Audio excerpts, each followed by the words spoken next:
A Werewolf Shifter Romance, written by Amelia Hart. Chapter 1. Eclipse Born. The silver moonlight filtered through the hospital windows as Maya Frost pulled her worn jacket tighter against the December chill. At 22, she had learned to navigate the world with careful steps, always watching, always hiding. The night shift at Mercy General had ended 3 hours ago, but her second job at the downtown diner wouldn't start for another 6 hours. Time enough to catch a few hours of sleep in her cramped studio apartment. 4 years. 4 years since she'd been cast out from Silver Creek Pack, labeled as cursed, dangerous, unwanted. The memory still burned like acid in her chest. The way Alpha Garrett had looked at her with pure disgust. The whispered conversations that stopped when she entered a room. The fear in their eyes when animals began acting strangely around her. Born during the eclipse. Her mother used to whisper, stroking her hair. Special, not cursed. Never let them tell you otherwise, my little wolf. But her mother was gone now. Another casualty of Maya's so-called curse. The accident had been ruled natural causes, but Maya knew better.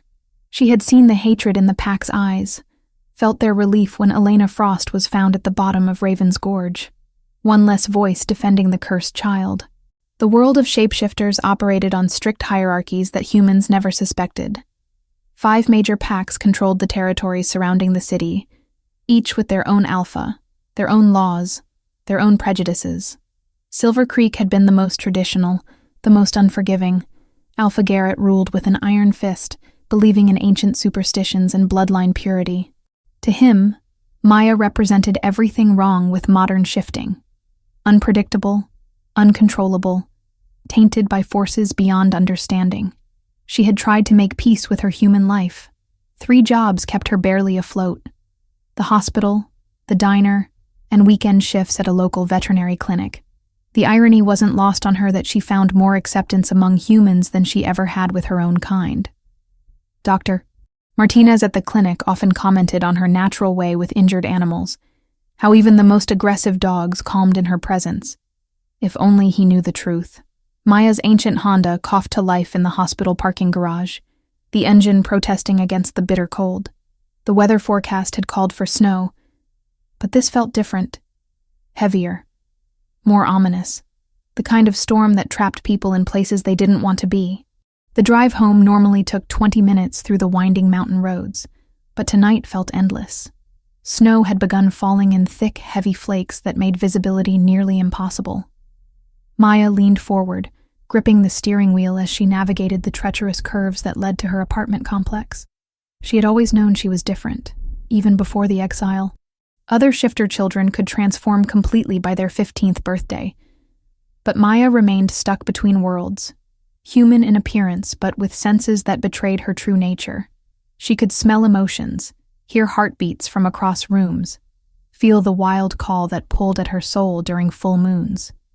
Yet her wolf remained locked inside, as if something fundamental was missing. The prophecy that sealed her fate had been whispered among the elders for generations.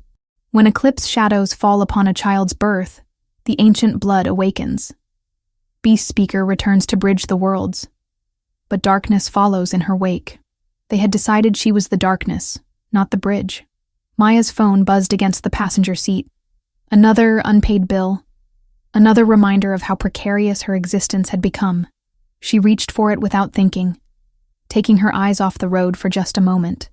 The deer appeared from nowhere, its eyes reflecting her headlights like twin moons. Maya yanked the steering wheel hard to the right, but the icy road offered no grip. The Honda spun in a slow, sickening circle before sliding sideways into a massive pine tree with a sound like breaking bones. Silence settled over the mountain road like a burial shroud. Steam rose from the crumpled hood as snow continued to fall, already beginning to cover the wreckage.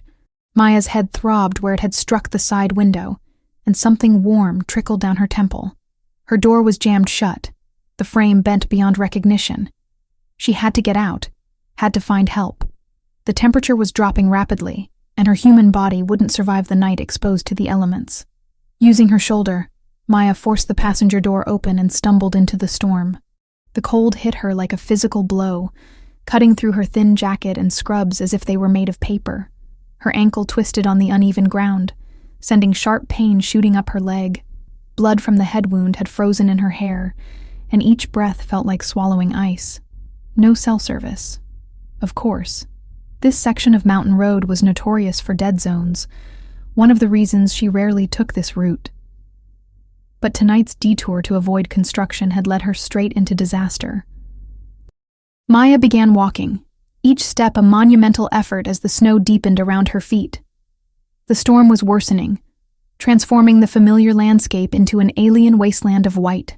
She couldn't see more than a few feet in any direction, couldn't tell if she was walking toward civilization or deeper into the wilderness. Her body was shutting down. She could feel it in the way her thoughts became sluggish, how her limbs felt disconnected from her will. Hypothermia was setting in, and her shifter healing could only do so much when she couldn't access her wolf form. The cruel irony that she might die alone on a mountain road, just miles from where she'd been born, wasn't lost on her. Maybe this is how it ends, she thought as she stumbled again, her knees hitting the frozen ground. Maybe this is what they always said I deserved. The snow was beautiful, she realized. Peaceful. Each flake caught what little light remained, creating a world of crystal and silence. As her vision blurred and darkness crept in from the edges, Maya Frost closed her eyes and let the storm claim her. She never heard the sound of an approaching engine cutting through the night. Chapter 2. Steel and Snow. Adrian Blackthorne had learned to trust his instincts long before he became an alpha. Tonight, something pulled at him through the storm, an urgency he couldn't explain. He had been returning from Seattle, another grueling negotiation with human investors who had no idea they were funding a supernatural empire. His Bentley cut through the snow with precision, but even luxury couldn't make this drive pleasant. At 28, Adrian commanded respect from both worlds. The human corporate sphere where he'd built a billion-dollar technology empire, and the supernatural realm where he ruled the Midnight Ridge Pack with calculated authority. The dual existence exhausted him sometimes, but it was the price of protecting over 200 pack members who depended on his leadership. The storm had worsened in the past hour, transforming the mountain roads into skating rinks. He should have stayed in Seattle another night. But something had driven him home with unusual urgency. His wolf paced restlessly beneath his skin, sensing danger or opportunity. He couldn't tell which. That's when he saw the wreckage. The Honda sat crumpled against a massive pine, steam rising from its destroyed engine like a ghostly prayer. Adrian pulled over immediately, his enhanced senses already cataloging details. Recent crash, single occupant, blood scent mixing with something else. Something that made his wolf sit up and take notice. He found her 20 yards from the vehicle, collapsed in the deepening snow like a broken angel. Dark hair spilled across white powder, and blood had frozen in crimson streaks down her pale face. She wore hospital scrubs under a thin jacket, completely inadequate for this weather. Human, he assumed, until he caught her scent properly. Shifter, but unlike any he'd encountered before. Adrian knelt beside her, checking for a pulse. Weak but steady. Her skin was ice cold, lips tinged blue with hypothermia. He had minutes, maybe less, before her body shut down completely. Without hesitation, he lifted her into his arms, surprised by how fragile she felt, despite the strength he sensed, sleeping beneath her surface. The Bentley's heated interior provided immediate relief, as Adrian settled her in the passenger seat, cranking the temperature to maximum. He grabbed an emergency blanket from the trunk, wrapping it around her small frame while keeping one eye on the road. His estate was 15 minutes away if he pushed the speed limit. She didn't have 15 minutes. "Come on," he murmured, pressing his foot harder on the accelerator. "Stay with me." Her eyelids fluttered halfway through the drive, confusion clouding dark brown eyes as consciousness returned in fragments. She tried to speak, but managed only a weak sound that might have been protest. Adrian felt an unexpected surge of protectiveness, his wolf responding to her distress with unusual intensity. "You're safe," he said, surprised by the gentleness in his own voice. "I found you on the mountain road. You've been in an accident." She struggled to focus on his face, her brows drawing together as she processed his words. When recognition failed to dawn, he realized she didn't know who he was. Most shifters in the region recognized Adrian Blackthorne on sight, but this woman looked at him like any stranger who'd offered help. The Blackthorne estate rose from the mountainside like something from a Gothic novel, all stone and sharp angles softened only by the falling snow. Adrian pulled into the circular drive, already mentally cataloging what she would need: medical attention, warm clothes, food, answers to questions she hadn't asked yet. Carrying her again, he noticed how she fit perfectly against his chest, how her scent, wild honey mixed with something distinctly untamed, seemed to wrap around his senses. His staff would be asleep at this hour, but Dr. Reynolds lived on the property specifically for emergencies like this one. The main foyer impressed most visitors with its soaring ceilings and crystal chandelier, but the woman in his arms remained unconscious as he carried her to one of the guest suites. The room was decorated in warm earth tones, with a fireplace he quickly lit, and windows that would offer spectacular mountain views once the storm passed. Dr. Reynolds arrived within minutes, a compact woman in her 50s who'd been treating pack members for over a decade. She examined the injured woman with professional efficiency, while Adrian paced by the windows, unable to explain his agitation. Mild concussion, moderate hypothermia, some bruising, Dr. Reynolds reported. She'll be fine with rest and warmth, though I must say, her healing rate seems accelerated for a human. Adrian said nothing about the woman's true nature. Dr. Reynolds was human herself, one of the few outsiders trusted with pack secrets, but some instinct warned him to keep this particular discovery private. After the doctor left, Adrian found himself unable to leave the suite. He settled into the armchair beside the bed, ostensibly to monitor her condition, but truthfully because something about her presence calmed his restless wolf. She slept deeply, her breathing gradually returning to normal as warmth seeped back into her system. Dawn was breaking beyond the windows when she finally stirred, consciousness returning with sudden awareness that spoke of hard-learned survival instincts. Her eyes snapped open, immediately scanning the unfamiliar room before settling on Adrian with unmistakable wariness. "Where am I?" Her voice was hoarse but steady, and Adrian caught the slight accent that marked her as local-born. "My home," he replied simply. "I found you unconscious in the snow after your accident. You were dying of hypothermia." She struggled to sit up, wincing as movement aggravated her injuries. "I need to go. Thank you for helping me. But I can't stay here." "You can barely sit up," Adrian observed, making no move to help her. Something told him this woman would reject assistance until she decided to accept it. "The storm hasn't passed, the roads are impassable, and you have a concussion." "I don't care." She swung her legs over the side of the bed, immediately paling as dizziness overtook her. "I can't be here. You don't understand." Adrian rose from his chair, using his full height to his advantage. "Then explain it to me." For a moment, their eyes locked across the elegant room. Adrian felt something shift in the air between them, recognition of a different sort. She was beautiful, he realized with surprise. Not in the polished way of the women who typically sought his attention, but with the raw authenticity of someone who'd been tested by life and emerged unbroken. "I don't owe you explanations," she said, but her voice lacked conviction. "No," Adrian agreed, "but you owe me the courtesy of not dying in my guest room after I went to the trouble of saving your life." Despite everything, her lips twitched with what might have been amusement. "Is that your idea of bedside manner?" "I'm not known for my bedside manner," Adrian admitted.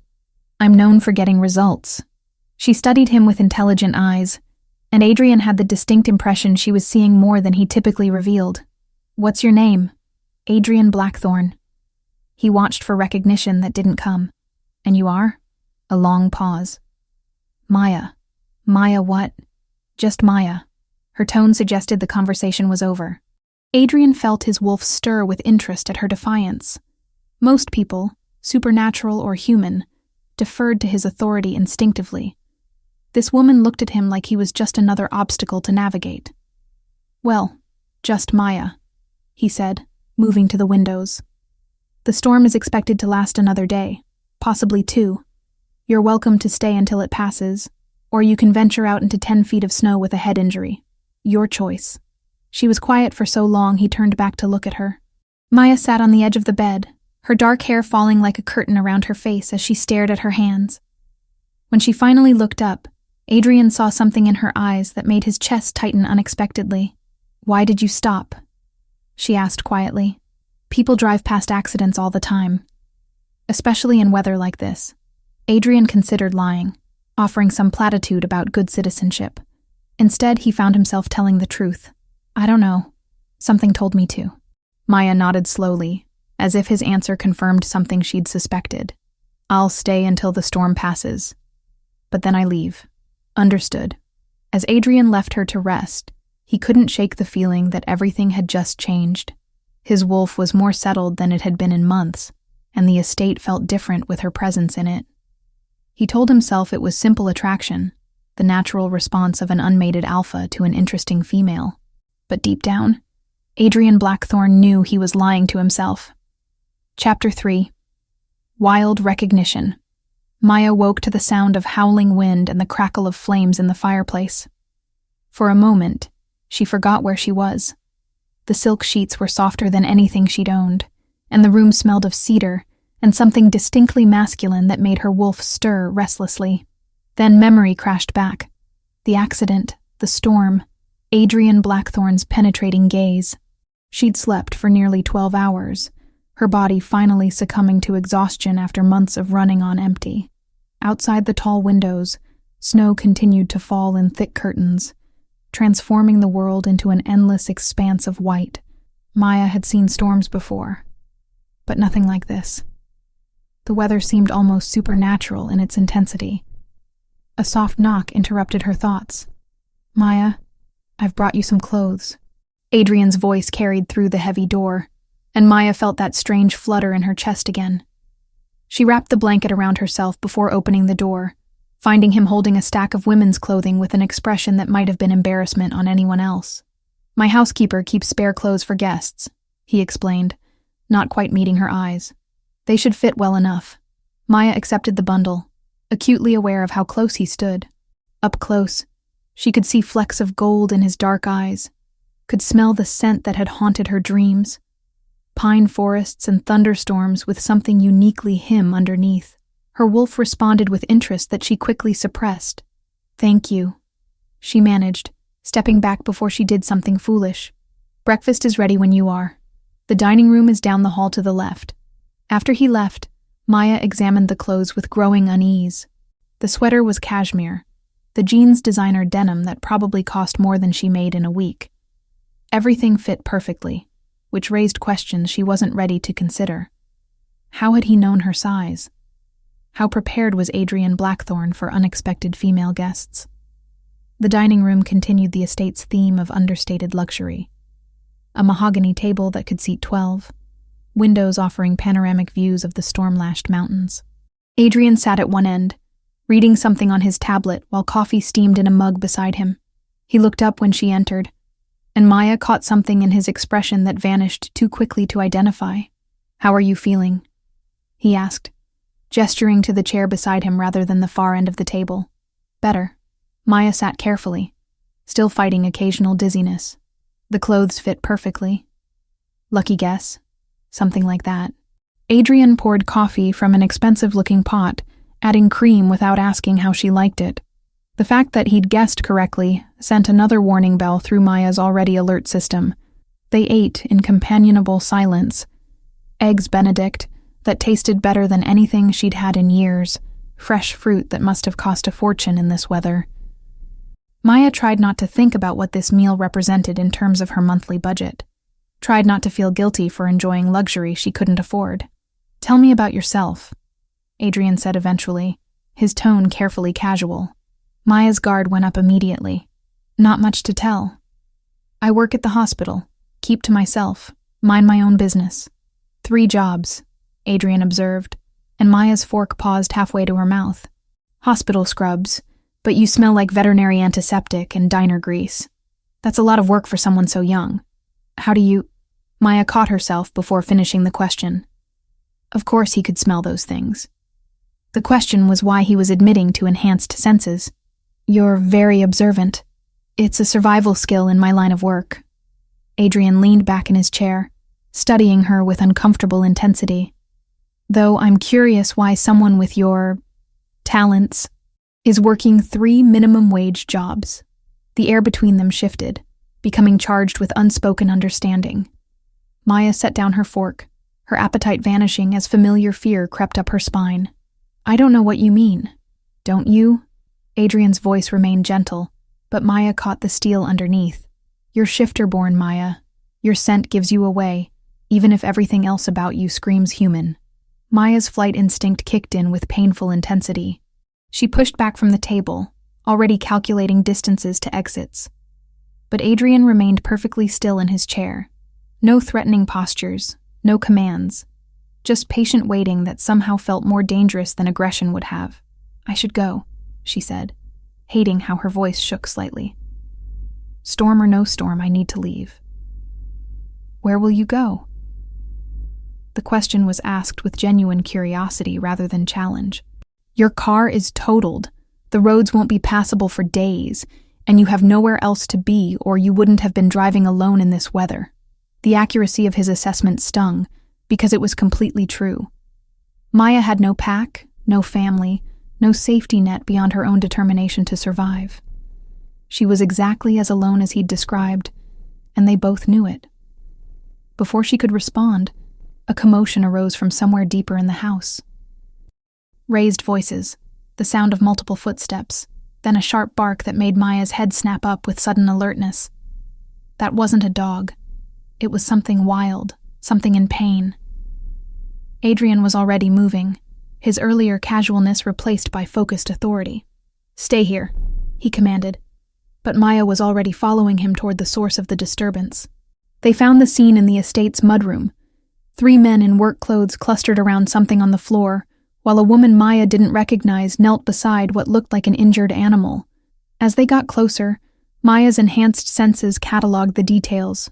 5 wolves, all wild rather than shifter, all showing signs of exposure and injury. Found them huddled against the generator shed. One of the men was explaining to Adrian. Storm must have driven them down from higher elevations. 2 are pretty bad off, and they're all half frozen. Maya stepped forward without thinking, her earlier fear forgotten in the face of suffering. The lead wolf, a magnificent silver-gray female, lifted her head as Maya approached, yellow eyes meeting brown in a moment of perfect communication. The animal's hackles relaxed, and she settled back down with something that sounded almost like relief. Careful, the woman kneeling beside the wolves warned. They're scared But Maya was already moving, her hands hovering over the injured animals with instinctive knowledge.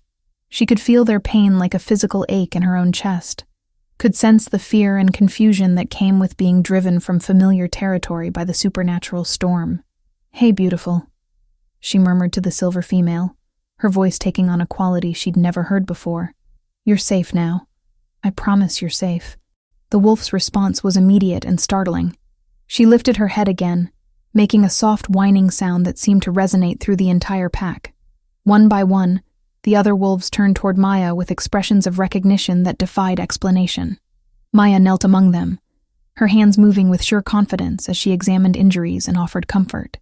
The wolves not only allowed her touch, they sought it out, pressing against her palms and following her movements with an attention that bordered on worship. I'll be damned, one of the men breathed. Maya glanced up to find everyone in the room staring at her with expressions ranging from amazement to something approaching awe.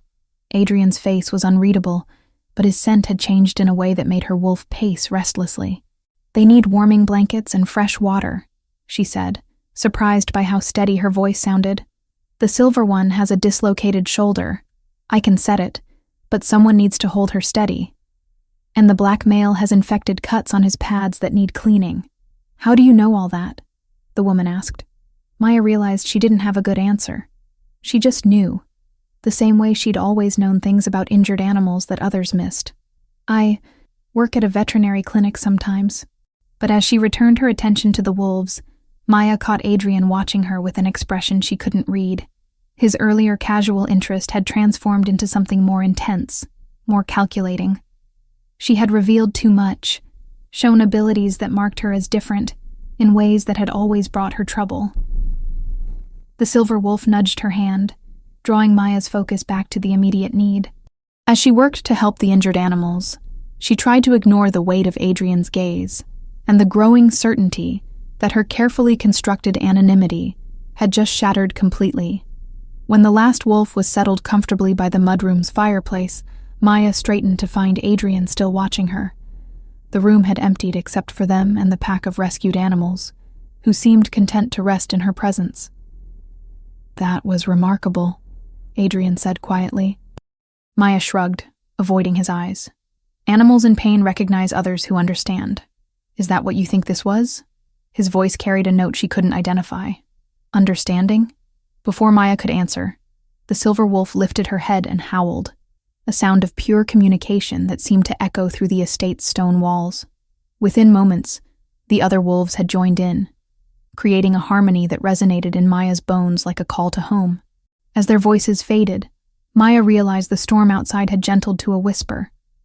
But the real storm, the one building between her and Adrian Blackthorne, was just beginning. Chapter 4. Dangerous Territory. The next morning brought crystalline sunshine and the kind of profound silence that only follows a major storm. Maya woke to find the rescued wolves still sleeping peacefully in the mudroom, their presence having transformed the practical space into something resembling a wild sanctuary. She'd checked on them twice during the night, unable to resist the pull she felt toward their vulnerable forms. Adrian found her there at dawn, sitting cross-legged among the pack with a cup of coffee growing cold in her hands. The silver female had positioned herself as close as possible without actually touching, while the others formed a protective semicircle around Maya's seated figure. "They trust you completely," Adrian observed, settling onto a nearby bench with his own steaming mug. "Animals sense things we can't," Maya replied without looking up. "They know when someone won't hurt them." Something in her tone made Adrian study her more carefully. The defiance from yesterday had softened into something more complex. Acceptance mixed with an ancient sadness that seemed too deep for someone so young. He found himself wanting to understand what had put that look in her eyes. "The storm's passed," he said eventually. "Roads should be clear by afternoon." Maya nodded, her fingers unconsciously stroking the silver wolf's fur. "Then I'll leave today. Thank you for everything you've done." "Where will you go?" Adrian asked the same question as before, but this time it carried different weight. He'd spent half the night researching Maya Frost. What little public record existed painted a picture of someone living deliberately under the radar. "I'll figure something out. I always do." Adrian set down his coffee and leaned forward slightly. "What if I offered you an alternative?" Maya's hand stilled on the wolf's fur, but she didn't look up. "What kind of alternative?" "The pack has a veterinary clinic that serves the community. We've been looking for someone with your skills." Adrian chose his words carefully, aware that one wrong move would send her running. It would come with housing, benefits, a salary that would let you quit those other jobs. "I don't have veterinary training beyond basic first aid," Maya said. But Adrian caught the note of longing in her voice. "Dr. Chen, who runs the clinic, says training can be provided for the right person. Someone with natural instincts." Adrian paused meaningfully. "Someone animals trust instinctively." Maya finally looked at him, and Adrian felt that same electric awareness that had been building since he'd found her in the snow. She was beautiful in the morning light, her dark hair catching golden highlights, and her brown eyes reflecting depths he was only beginning to explore. "Why?" she asked simply. "Because you're wasted working 3 dead-end jobs when you could be doing something that matters." Adrian found himself being more honest than he'd intended. "Because watching you with those wolves yesterday was like watching someone come alive." Heat flickered between them, a tension that had nothing to do with job offers and everything to do with the way Maya's scent seemed to wrap around his senses. Adrian had dated plenty of women, sophisticated humans who understood his wealth, powerful shifters who appreciated his status. None of them had ever made his wolf pace restlessly just from proximity. "I can't," Maya said, but her voice lacked conviction. "You don't understand the situation. Then explain it to me." Adrian moved closer, close enough to catch the wild honey scent that seemed to intensify when she was emotional. "What are you running from?" Maya stood abruptly, disturbing the wolves' peaceful arrangement. The silver female whined softly in protest, but remained where she was. "It's complicated." Most things worth understanding are complicated. She paced to the windows, wrapping her arms around herself as she stared out at the snow-covered landscape. Adrian remained seated, recognizing the body language of someone preparing to flee.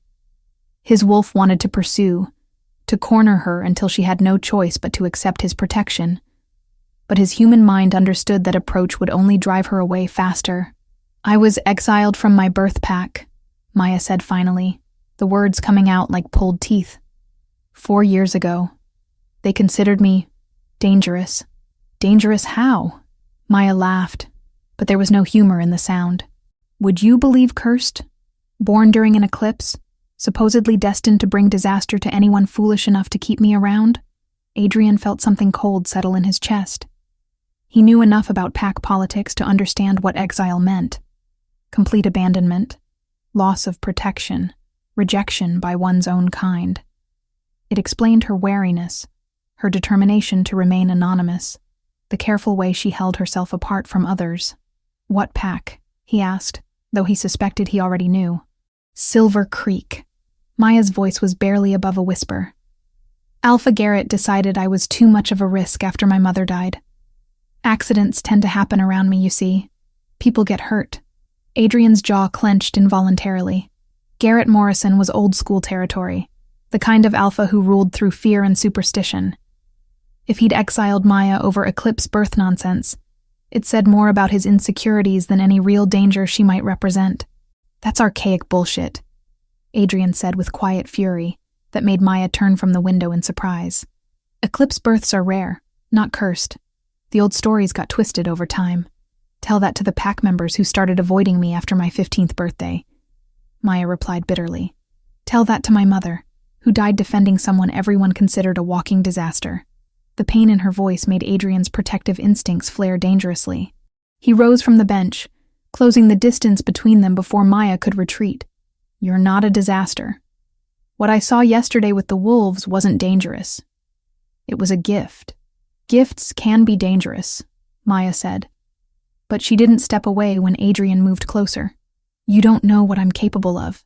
Show me." The words left Adrian's mouth before he could stop them, charged with challenge and something deeper. "Show me what makes you so dangerous." Maya's eyes widened at the direct dare. For a moment, Adrian thought she would bolt after all. Then something shifted in her expression. Defiance replacing fear. Strength overriding vulnerability. She stepped closer. Close enough that Adrian could feel the heat radiating from her skin. "You want to see dangerous?" Maya's voice dropped to barely above a whisper. "You want to know why Alpha Garrett was so eager to be rid of me?" Before Adrian could respond, Maya placed her palm flat against his chest. The contact sent electricity shooting through every nerve ending, but it was nothing compared to what happened next. Adrian's wolf, always controlled and disciplined, suddenly surged forward with desperate hunger. Not for dominance or territory, but for the woman standing so close he could count her eyelashes. Maya's scent intensified, wild honey mixed with something that called to every primal instinct Adrian possessed. Around them, the rescued wolves stirred restlessly, sensing the shift in energy. The silver female lifted her head and made a sound that was part whine, part recognition. "This," Maya breathed, her hand still pressed against Adrian's chest. "This is what happens. People can't think clearly around me, can't make rational decisions. Animals become obsessed, territorial. Pack dynamics fall apart because everyone's either protecting me or trying to drive me away." Adrian's rational mind tried to process her words, but his wolf was completely focused on the woman in front of him. He wanted to pull her closer, to bury his face in her neck, and breathe in that intoxicating scent until it replaced the air in his lungs. The intensity of his reaction should have been alarming. He was known for his control, his ability to think strategically even in emotional situations. "Adrian." Maya's voice cut through the haze of want clouding his thoughts. "Do you see now? This is why I have to leave. This is why I can't stay here or work for you or pretend I'm anything other than what I am." With enormous effort, Adrian stepped back, breaking the physical contact that was wreaking havoc on his system. The loss of her touch left him feeling strangely bereft, as if something essential had been taken away. "That wasn't..." Ordinary attraction, he managed, his voice rougher than usual. No, Maya agreed, her own breathing slightly uneven. It wasn't. And it gets stronger over time, more dangerous. People start making choices they wouldn't normally make, taking risks they shouldn't take. Eventually, someone gets hurt. Adrian's mind raced as he processed the implications. He'd heard whispers of such things in the old stories, shifters whose very presence could influence others, whose scent could drive wolves to distraction. He'd always assumed they were myths, cautionary tales told to explain away poor decisions. Is that what happened to your mother? He asked gently. Maya's face crumpled slightly before she regained control. She defended me against pack members who wanted me gone. Got between me and their anger one too many times. The morning they found her at the bottom of Raven's Gorge. She'd been arguing with 3 pack males about my right to remain. That wasn't your fault. Wasn't it? Maya moved back to the window, putting distance between them again. She would never have been in that position if not for me. None of it would have happened if I'd just accepted exile quietly. Adrian wanted to argue, to tell her that her mother's death was the result of pack prejudice and male stupidity, not her natural abilities. But he could see Maya had carried this guilt for 4 years, had built her entire existence around the belief that she was dangerous to anyone who got too close. The sound of approaching footsteps interrupted his thoughts. Doctor. Chen appeared in the doorway, her usually composed expression showing signs of excitement. I hate to interrupt, she said, glancing between Adrian and Maya with professional curiosity, but I wanted to check on our patients before heading to the clinic. Maya immediately shifted into helpful mode, kneeling among the wolves and providing updates on their condition, with the kind of detailed observation that impressed even Dr. Chen. Adrian watched her work, noting how the animals responded to her presence with complete trust. When Dr. Chen left with promises to return later, Maya began gathering the few belongings Adrian's staff had salvaged from her wrecked car. The message was clear. She was preparing to leave as soon as transportation could be arranged. Maya, Adrian's voice stopped her mid-motion. Stay. She looked up, and Adrian saw longing war with fear in her dark eyes. You felt what just happened between us. You know why I can't. I know that I've never met anyone like you. Adrian replied honestly. I know that watching you with those wolves was the most natural thing I've ever seen. And I know that running away from what you are isn't living. It's just surviving. For a moment, Maya seemed to waver. Then she shook her head, returning to her packing. Surviving is enough. It has to be. As Adrian watched her prepare to leave his life as suddenly as she'd entered it, he realized that for the first time in his adult life, surviving wasn't going to be enough for him either. Chapter 5. Shattered Trust. 3 weeks had passed since Maya agreed to stay at the Blackthorn estate, and despite her fears, nothing catastrophic had happened. She'd thrown herself into working with Dr. Chen at the PAC's veterinary clinic, learning faster than anyone had expected. Her natural abilities with injured animals made her invaluable, and for the first time in years, Maya felt like she belonged somewhere. The rescued wolves had recovered and returned to the wild, but not before establishing a pattern that continued to mystify everyone except Maya. Wild animals sought out the clinic with increasing frequency. Injured deer, sick foxes, even a massive black bear with an infected paw who'd somehow known exactly where to find help. Adrian had been patient, giving her space while making his interest clear through small gestures. Coffee appeared at her workstation without request. Her favorite books materialized in her temporary quarters. He found excuses to visit the clinic, always professional but with an undercurrent of awareness that made Maya's pulse quicken despite her better judgment. She was beginning to hope, beginning to believe that maybe her curse could coexist with happiness. That had been her first mistake. Maya was cataloging medical supplies when she heard familiar voices in Adrian's study. The estate's thick walls usually muffled conversations, but today the door was partially open, and her enhanced hearing caught every word with crystal clarity. I've completed the background check you requested, came the voice of Marcus, Adrian's head of security. Maya Frost, born Elena Maya Frost, Silver Creek Pack territory. Exiled 4 years ago under Alpha Garrett Morrison's authority. Maya's blood turned to ice. Adrian had investigated her. While she'd been stupidly falling for his kindness, he'd been treating her like a security threat. What else? Adrian's voice was neutral, businesslike, the same tone he used during corporate negotiations. Parents were Elena Frost, deceased, and father unknown. The mother died under suspicious circumstances shortly before the exile, found at the bottom of Ravine Gorge after defending her daughter against pack justice. There were rumors of unnatural influence, animals behaving aggressively toward anyone who threatened the girl. Maya pressed her back against the hallway wall, her heart hammering so hard she was sure they would hear it. Adrian had known everything: her exile, her mother's death, the circumstances that had driven her from her birth pack, every moment of vulnerability she'd shared, every tentative step toward trust. It had all been a lie. Most interesting is what I found about eclipse births, Marcus continued. There's an old prophecy that's been circulating among the traditionalist packs. Something about beast whisperers returning during times of great change. Beast whisperers? Adrian's voice sharpened with interest that cut through Maya like a blade. Ancient bloodline, supposedly extinct for over a century. They could communicate with and command wild animals, served as bridges between the supernatural and natural worlds. The prophecies say they'll return when the old ways are threatened, marked by birth during lunar eclipse. Maya had heard enough. She slipped away from the door, her mind reeling with betrayal so complete it left her breathless. Adrian hadn't saved her out of kindness. He'd been studying her, investigating her background, while she'd been foolish enough to believe in his sincerity. She made it to her room and began packing with mechanical precision.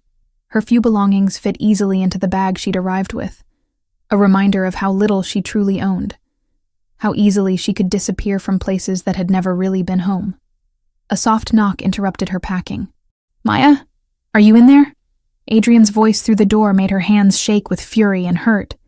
She took a deep breath, forcing her voice to remain steady. "Come in." He entered with that same easy confidence she'd come to associate with safety, his dark eyes immediately noting her packed bag and defensive posture. "Going somewhere?" "Leaving," Maya said simply. "Thank you for your hospitality, but it's time I moved on." Just like that, Adrian moved closer, and Maya caught the subtle shift in his scent that indicated confusion mixed with something sharper. What changed? Maya almost laughed at the question. Nothing changed. That's the problem. I don't understand. Don't you? Maya turned to face him fully, letting him see the pain and anger she'd been hiding. "Tell me, Adrian, when exactly did you have Marcus investigate my background? Before or after you found me bleeding in the snow?" Adrian went very still, the kind of predatory stillness that reminded Maya exactly what he was beneath the expensive suits and careful charm. "Maya, before or after?" Her voice cracked slightly on the repetition. "Before or after you made me believe that maybe, just maybe, someone could see me as more than a problem to be solved?" "After," Adrian said quietly. "I investigated after you showed your abilities with the wolves. I needed to understand what I was dealing with. What you were dealing with," Maya repeated, tasting the bitterness of those words. "Not who, what, because that's all I am to you, isn't it? A curiosity, a potential asset, a beast whisperer bloodline to be cataloged and contained." Adrian's jaw tightened. "It's not like that, isn't it?" Maya grabbed her bag, pushing past him toward the door. "You knew everything about my exile, about my mother's death, about the prophecies and bloodlines. You let me tell you pieces of my story like I was sharing something precious, when you already knew the whole ugly truth. I wanted to hear it from you," Adrian said, following her into the hallway. "I wanted you to trust me enough to tell me yourself." Maya whirled around, her control finally snapping. "Trust? You want to talk about trust? I told you things I've never told another living soul, and the entire time you were treating me like a specimen in a lab. That's not," Adrian began, but Maya cut him off. "Did you think I was stupid?" Tears of rage and humiliation burned in her eyes. "Did you think I wouldn't figure out that your sudden interest in hiring me was really about studying the freak with the animal powers? Maya, please." "No!" The word exploded from her with such force that Adrian actually stepped back. "I won't be your research project. I won't be your convenient beast whisperer to trot out when you need wild animals managed. I've been used before by people who claim to care about me, and I won't let it happen again." Adrian's expression darkened, his alpha authority finally showing through the careful facade. "You're being ridiculous. Everything I've done has been to protect you, to give you a place where you could be safe. Protect me?" Maya laughed bitterly. "Or protect your pack from me? Which is it, Adrian? Are you the savior or the warden?" The question hung between them like a blade, cutting through weeks of careful relationship building with surgical precision. Adrian's silence stretched too long, and Maya saw the truth in his hesitation. "Both," she whispered, the fight draining out of her as quickly as it had come. "You're both. You wanted to help me, but you also needed to make sure I wasn't a threat. You cared about me, but not enough to be honest. Not enough to see me as an equal rather than a problem to be managed." "Maya, don't." She held up a hand to stop him. "Please don't make this harder than it already is. We both know this was temporary. I should have left after the storm passed like I planned." Adrian moved to block her path to the stairs. "Where will you go? You have nothing. No money, no transportation, nowhere safe. I survived 4 years before I met you," Maya said with quiet dignity. "I'll survive whatever comes next." "The other packs know about you now," Adrian pressed. "Word travels fast in our world. Alpha Garrett has been making inquiries about your whereabouts.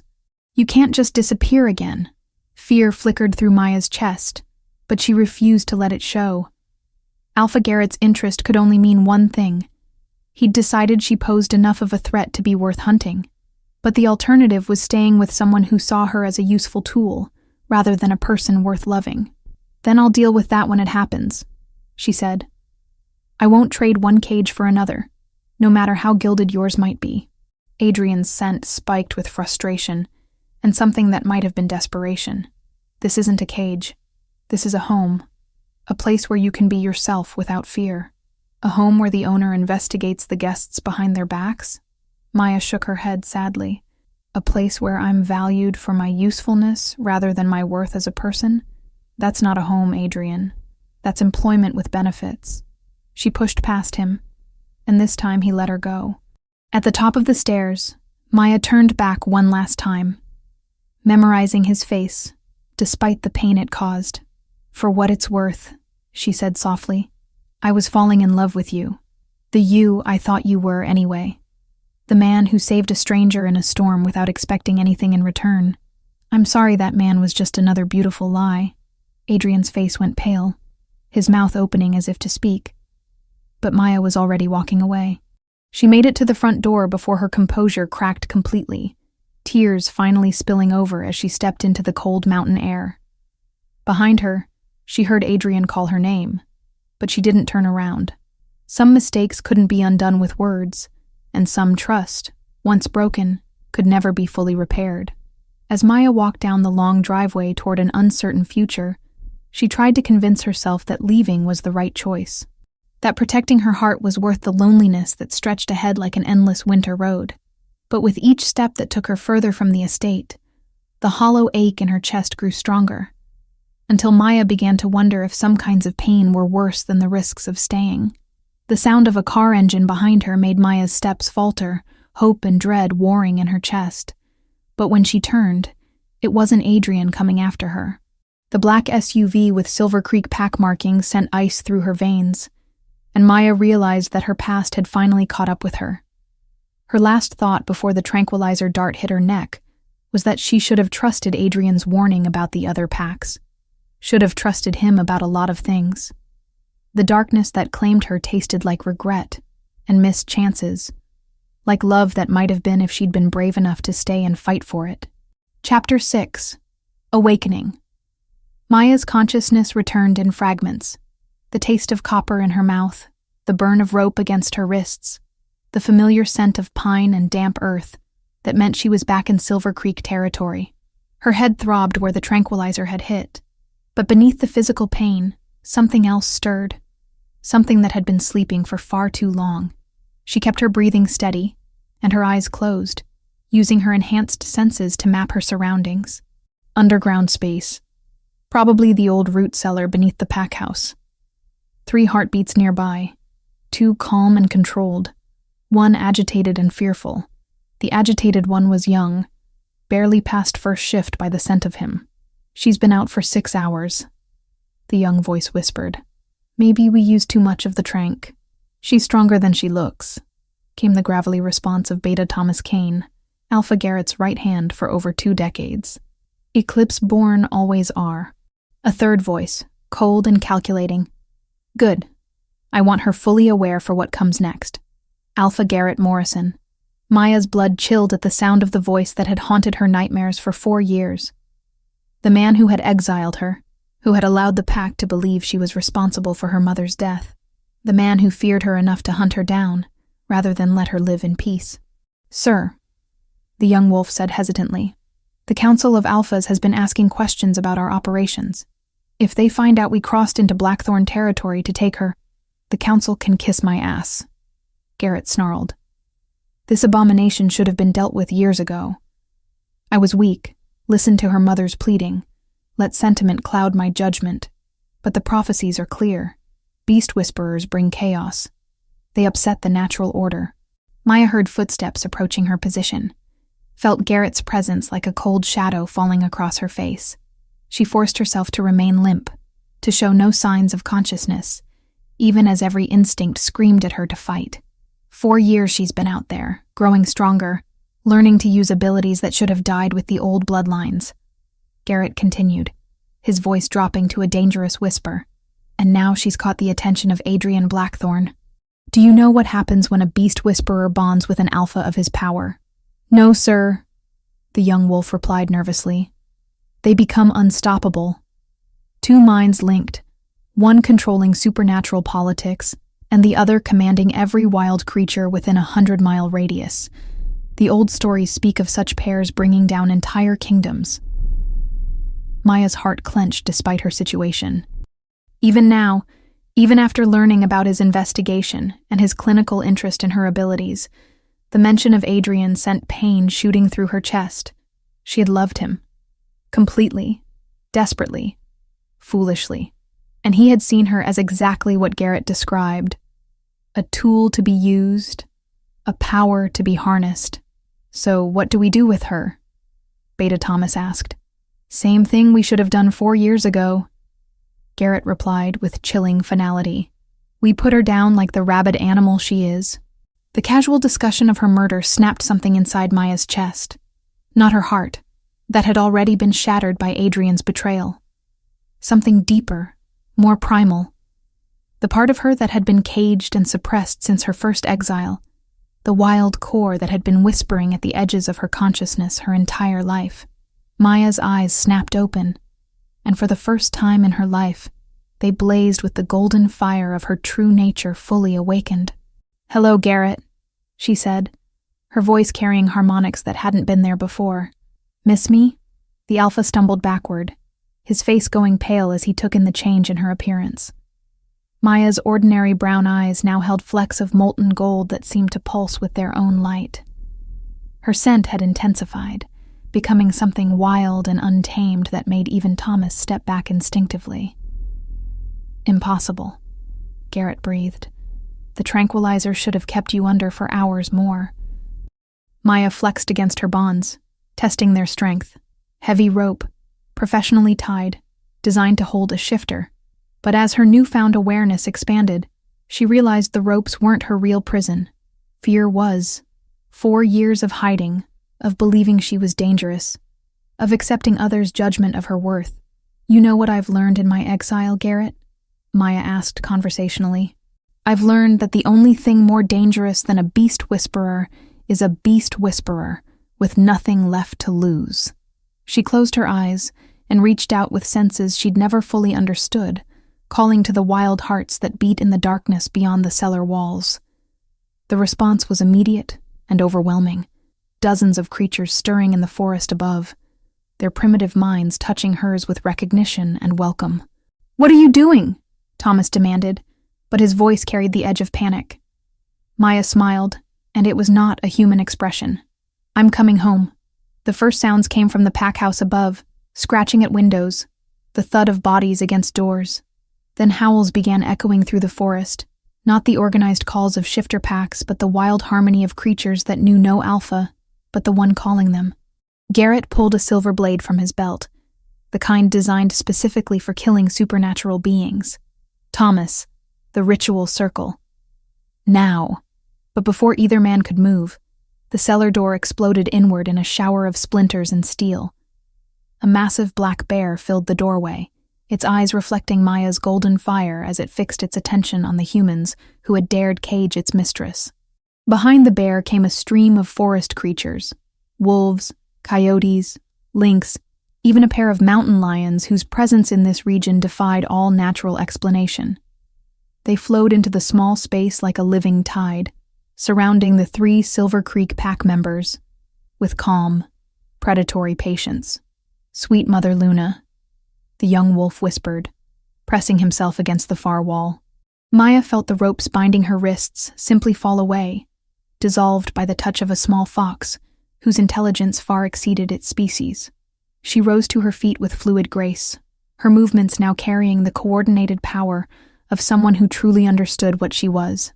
"This is what you were so afraid of," she said to Garrett, her voice carrying the authority of someone who had finally stopped apologizing for her existence. Not chaos, not destruction, unity, the kind of power that can't be controlled by fear or tradition, or the small minds of small men.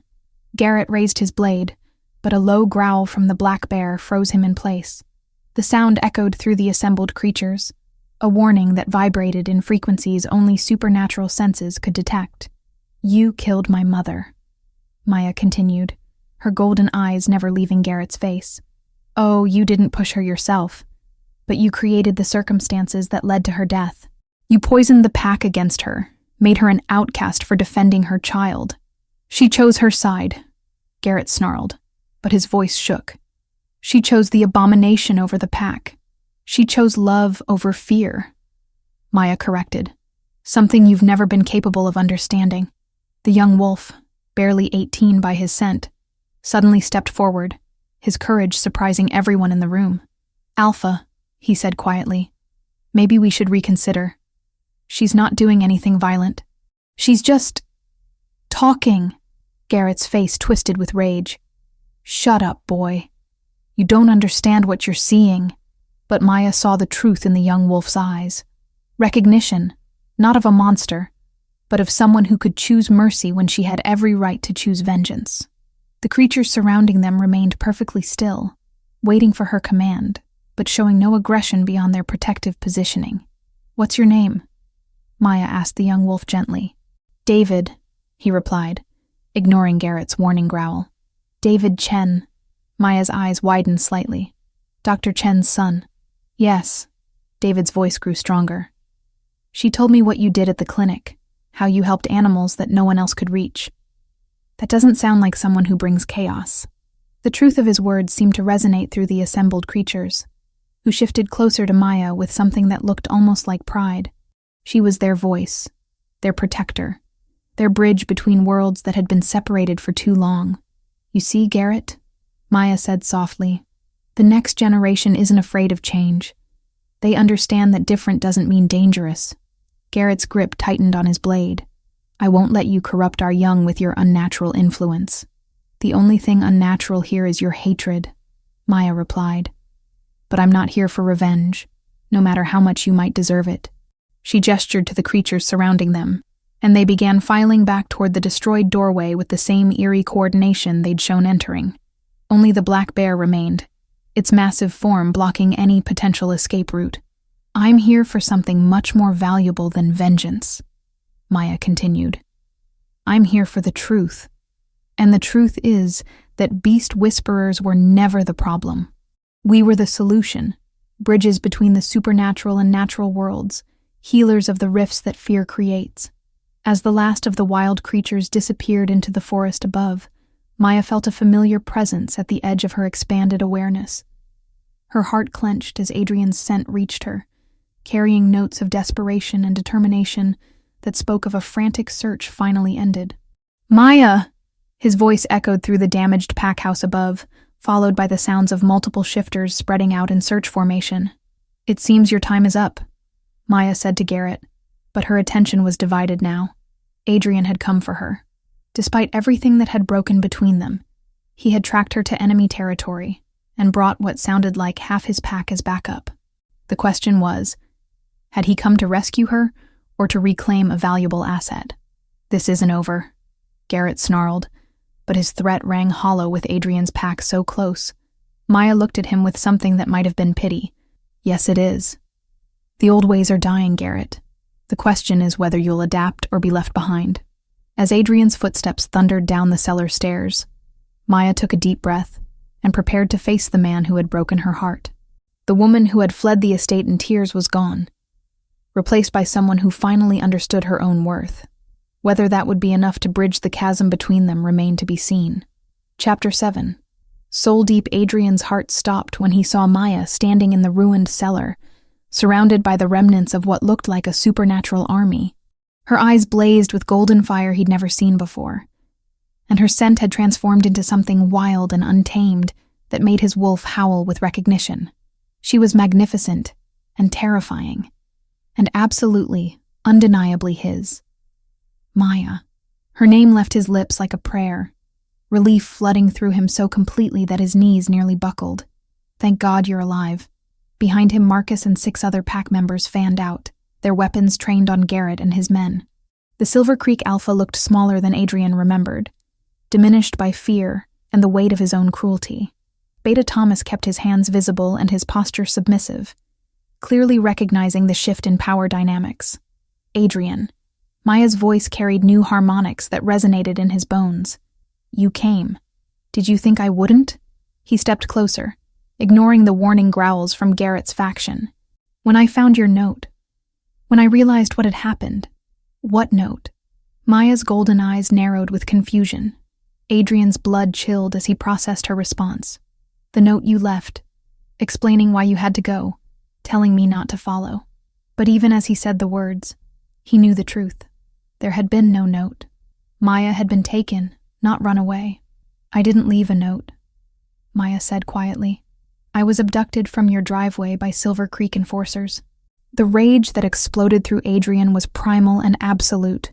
His wolf surged forward, demanding immediate violence against anyone who had dared touch their mate. He turned toward Garrett with murder in his eyes, but Maya's voice stopped him cold. "Adrian, don't." The command in her tone was unmistakable, backed by power he was only beginning to understand. "This isn't the way. They took you from my territory," Adrian snarled, his alpha authority making the air itself vibrate with threat. "They drugged you, imprisoned you, planned to murder you. There are laws that you broke when you investigated me behind my back," Maya interrupted, and the words hit Adrian like physical blows. "Laws that you ignored when you decided I was a problem to be managed rather than a person to be trusted." The truth of her accusation silenced the righteous fury burning in Adrian's chest.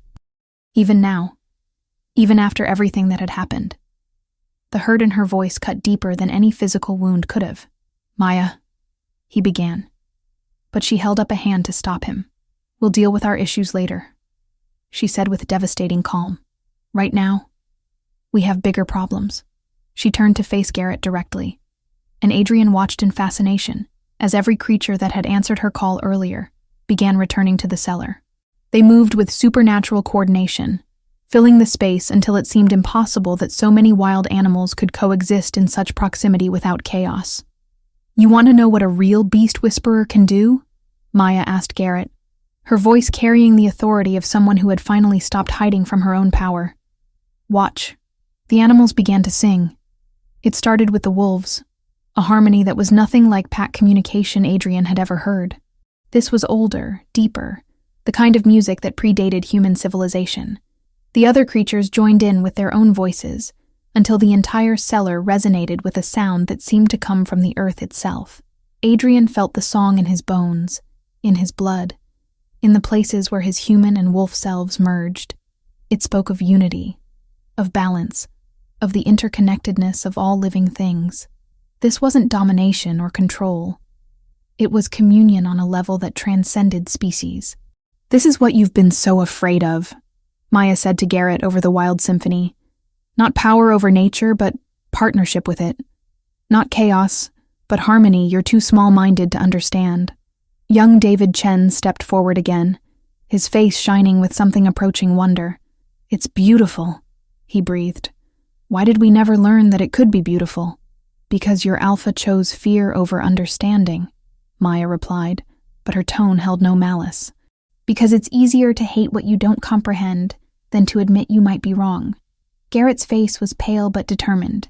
"Pretty words won't change what you are. The prophecies speak of beast whisperers as bridges," Maya interrupted.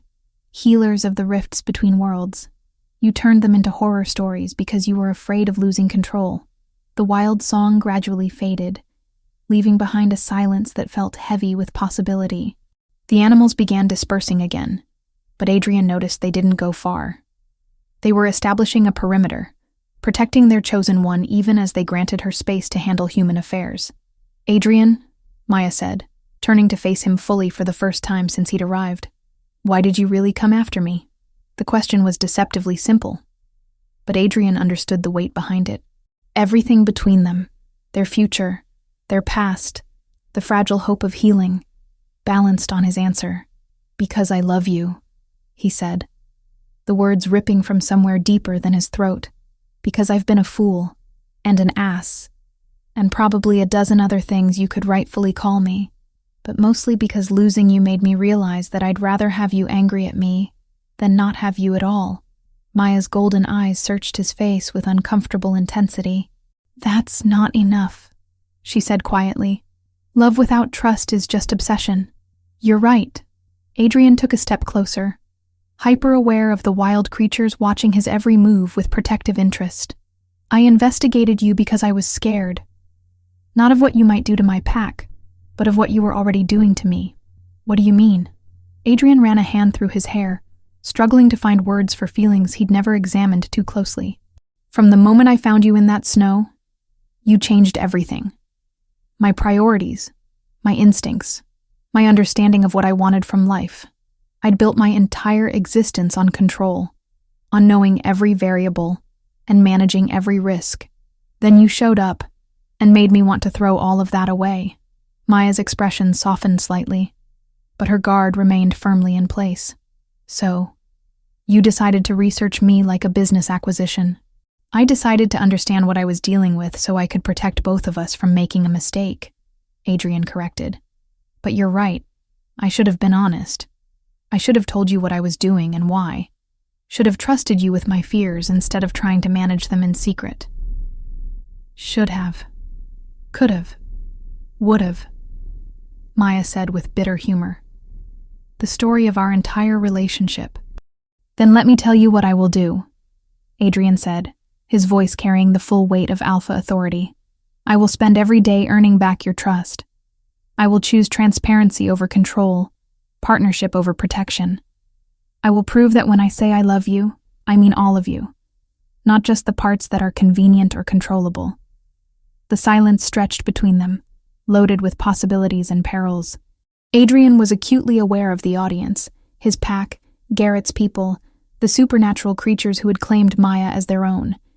But none of that mattered compared to the woman standing before him with golden fire in her eyes.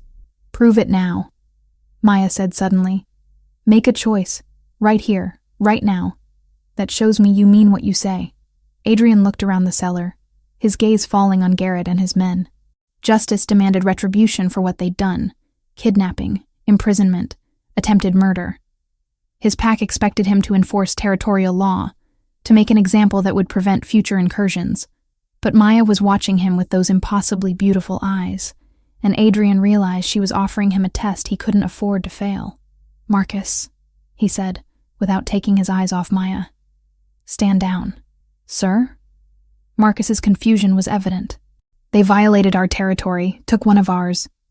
"Stand down," Adrian repeated, his alpha command leaving no room for argument. "All of you, weapons away." Maya's expression didn't change, but Adrian caught the subtle shift in her scent that suggested surprise. He turned to face Garrett directly, letting the older alpha see the full force of his displeasure while keeping his voice level. "You will leave Midnight Ridge territory immediately," Adrian said. "You will never return. You will never again threaten, harass, or interfere with Maya in any way. If you violate any part of this agreement, I will bring the full weight of the Council of Alphas down on your head for territorial violation and attempted murder. You can't just... Garrett began, but Adrian cut him off.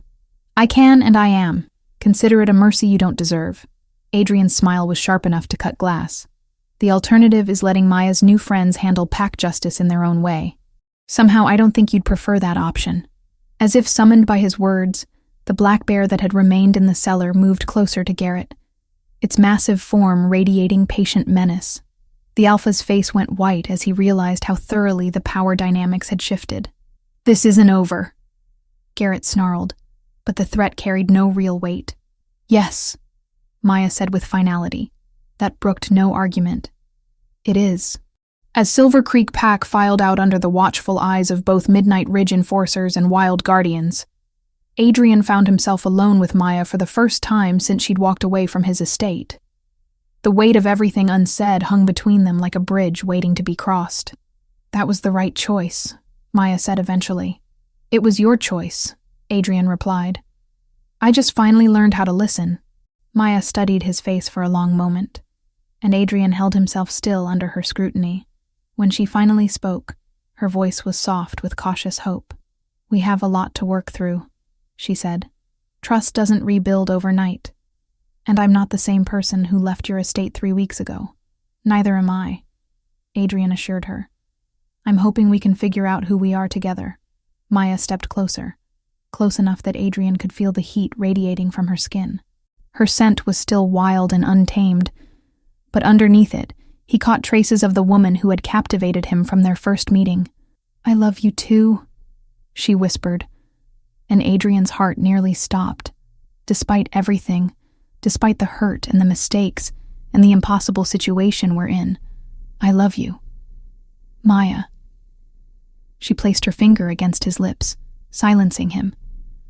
But loving you isn't enough anymore. I need partnership, equality, honesty. I need to know that when you look at me, you see Maya first and Beast Whisperer second. I see the woman who makes me want to be better than I am, Adrian said against her finger. I see my match, my equal, my mate. The last word hung in the air between them, loaded with supernatural significance that neither of them had dared acknowledge before. Maya's eyes widened at the public declaration, at the claim that would bind them together in ways that transcended human understanding. Is that what you want? She asked quietly. A true mating bond? Not just romance, but the joining of souls that can never be undone? Adrian looked into her golden eyes and saw his future reflected there, wild and untamed and absolutely perfect. More than I've ever wanted anything, he said. If you'll have me. Maya smiled then, the first real smile he'd seen from her since their reunion.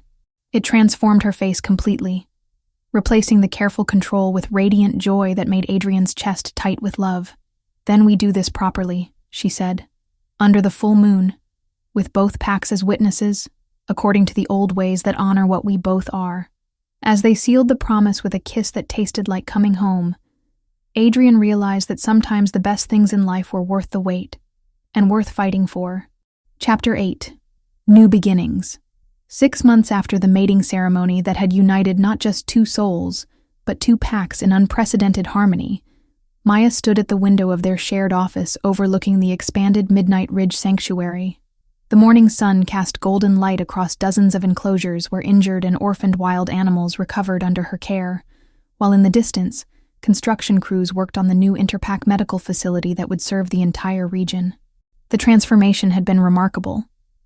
What started as Adrian's estate veterinary clinic had evolved into something unprecedented, a network of sanctuaries connecting 5 different pack territories, all working together under Maya's guidance to bridge the gap between the supernatural and natural worlds. The Council of Alphas had initially been skeptical, but the results spoke for themselves.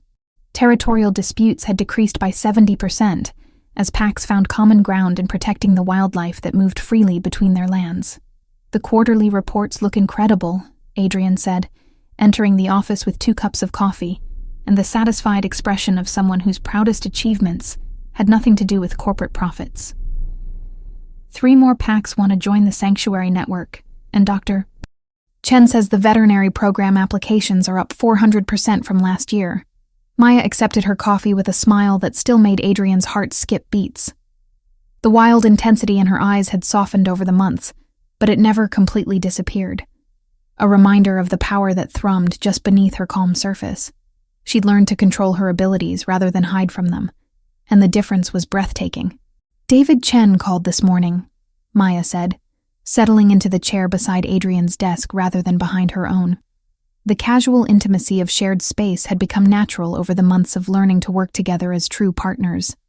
He's completed his first year of veterinary school with honors, and he wants to do his internship here next summer. Garrett's going to hate that, Adrian observed with dark satisfaction. The former Silver Creek Alpha had been forced to step down after losing half his pack to neighboring territories that offered more progressive leadership. His replacement, Alpha Sarah Morrison, his own daughter, had spent her first month in power apologizing to Maya and requesting Sanctuary Network membership. Garrett's opinion stopped mattering the day his own pack voted him out, Maya replied. David gets to choose his own path now, same as everyone else. Adrian set down his coffee and pulled Maya from her chair into his lap, a gesture that had become routine whenever they discussed the positive changes rippling through their world. She settled against him with the contentment of someone who had finally found where she belonged. Speaking of choosing paths, Adrian murmured against her hair, breathing in the wild honey scent that still drove him to distraction. Dr. Martinez called about your medical school application. Maya tensed slightly in his arms. The decision to pursue formal veterinary training had been difficult. She was already more effective with animals than most licensed veterinarians. But the legitimacy that came with official credentials would open doors for the Sanctuary Network that her natural abilities alone couldn't. "And?" she prompted, though her enhanced hearing had probably already caught the excitement in his voice. "Full scholarship to the University of Washington Veterinary Program, with permission to complete clinical rotations at our facilities," Adrian announced, unable to keep the pride from his voice. "They want to study your methods, maybe develop new approaches to wildlife rehabilitation." Maya was quiet for so long that Adrian began to worry he'd misread her feelings about the opportunity. Then she turned in his arms, her face shining with joy and something deeper. The confidence of someone who had finally learned to see her differences as gifts rather than curses. "I'll be gone 3 days a week for classes," she said. "The animals here, the sanctuary work. Can you handle the increased responsibility?" "We," Adrian corrected firmly. "We can handle anything as long as we're facing it together. Besides," he added with a grin that made Maya's pulse quicken, "I seem to remember promising to support your dreams no matter where they led." The kiss that followed was interrupted by a soft whining from the office doorway. They separated to find Artemis, the silver wolf Maya had rescued during that first storm, watching them with patient amusement. The wolf had never returned to the wild, choosing instead to become Maya's constant companion and the unofficial mascot of the sanctuary. "She's reminding us that the new arrivals need attention," Maya said, with the kind of instant understanding that still amazed Adrian. The connection between Maya and wild creatures had only strengthened over the months, but it no longer frightened him. Instead, he'd learned to see it as part of what made her extraordinary. They walked hand in hand through the sanctuary grounds, greeting the various animals that called the facility home. Some were permanent residents, creatures too injured or imprinted to survive in the wild. Others were temporary guests, recovering from injuries or illness before being released back to their natural habitats. All of them responded to Maya's presence with the same reverence Adrian had witnessed that first day with the storm-driven wolves. The newest arrivals were a family of black bears, a mother and 2 cubs who had been separated during a forest fire in the neighboring territory. The cubs were healthy but traumatized, while their mother bore burns that would require weeks of careful treatment. Maya approached the enclosure with the same fearless grace she brought to every animal interaction. The mother bear, sedated for treatment but still alert, lifted her massive head as Maya entered the space. For a moment, predator and healer regarded each other with mutual assessment. Then the bear made a sound Adrian had never heard before, a low rumble that seemed to carry gratitude and trust in equal measure. Maya placed her hand on the animal's uninjured shoulder, and Adrian watched the tension leave the bear's body as healing energy passed between them. She knows her cubs are safe, Maya said softly, not taking her eyes off the bear. She can rest now. Adrian found himself thinking, not for the first time, that he was witnessing something miraculous. Not just Maya's abilities, but the ripple effects of her presence in the world. Every animal she helped, every pack member who learned to see differences as strengths rather than threats. Every young shifter who grew up believing they could be valued for who they were, rather than feared for what they might become. Maya, he said quietly, waiting until she turned to face him before continuing. There's something I need to tell you. The serious tone in his voice made her step closer, her hand automatically reaching for his. What is it? Adrian took a deep breath, aware that what he was about to share would change everything again. Dr. Reynolds ran some additional tests after your last physical. The results, they're remarkable. What kind of results? Maya's voice carried a note of wariness that made Adrian realize he was handling this badly. You're pregnant, he said simply, then rushed to explain as Maya's face went through a series of expressions he couldn't quite read. About 8 weeks along, she thinks. The baby is developing normally, but there are some unique characteristics that suggest what? Maya's voice was barely above a whisper. That our child might be the first alpha-level beast whisperer born in over 2 centuries. Adrian finished. The genetic markers are unlike anything on record. Maya sank onto a nearby bench, her hand instinctively moving to her still flat stomach. Adrian sat beside her, giving her space to process while remaining close enough to offer support. An alpha beast whisperer, she repeated slowly. Do you have any idea what that means? The kind of power, the responsibility, the expectations? I know it means our daughter will grow up in a world that's learning to celebrate differences instead of fear them. Adrian said gently. I know she'll have parents who understand what it's like to be different, who can teach her to use her gifts wisely. Daughter? Maya looked up with surprise. Dr. Reynolds could tell the gender already? Adrian's smile was soft with wonder. Apparently, shifter pregnancies progress slightly differently than human ones. We're having a little girl, Maya. A little girl who's going to change the world just like her mother did. Tears gathered in Maya's golden eyes. Not from fear or uncertainty, but from overwhelming joy. She'll never have to hide what she is, Maya said with fierce protectiveness. Never have to apologize for her gifts or pretend to be less than she is. Never, Adrian agreed, pulling her close. And she'll grow up knowing that being different makes her special, not dangerous. As if sensing the significance of the moment, Artemis padded over to join them on the bench. The wolf rested her massive head on Maya's lap, her intelligent yellow eyes seeming to offer congratulations and protection in equal measure. The sanctuary network will need to expand again, Maya said eventually, her practical mind already working through implications. If there are other children like her being born, they'll need safe spaces to learn and grow. Then we'll expand it, Adrian said simply. Whatever she needs, whatever any of them need, we'll make it happen. Maya leaned back against Adrian's chest, watching the rescued bear cubs play in their enclosure, while their mother rested peacefully nearby. The late afternoon sun cast everything in golden light, making the entire sanctuary look like something from a fairy tale. You know what I think? Maya said, her voice filled with contentment and anticipation. What?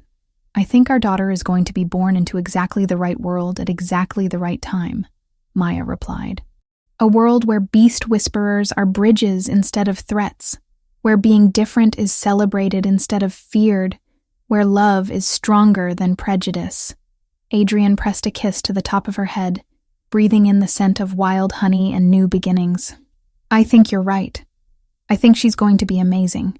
As they sat together in comfortable silence, surrounded by the animals Maya had saved and the sanctuary they'd built together, Adrian realized that this was what happiness looked like. Not the dramatic passion of their early relationship or the intense drama of their separation and reunion, but this quiet certainty that they were exactly where they belonged. In the distance, a wolf howled, wild and free and unafraid. Within moments, others joined the song, creating a symphony that seemed to celebrate not just the end of day, but the beginning of a new chapter in their extraordinary love story.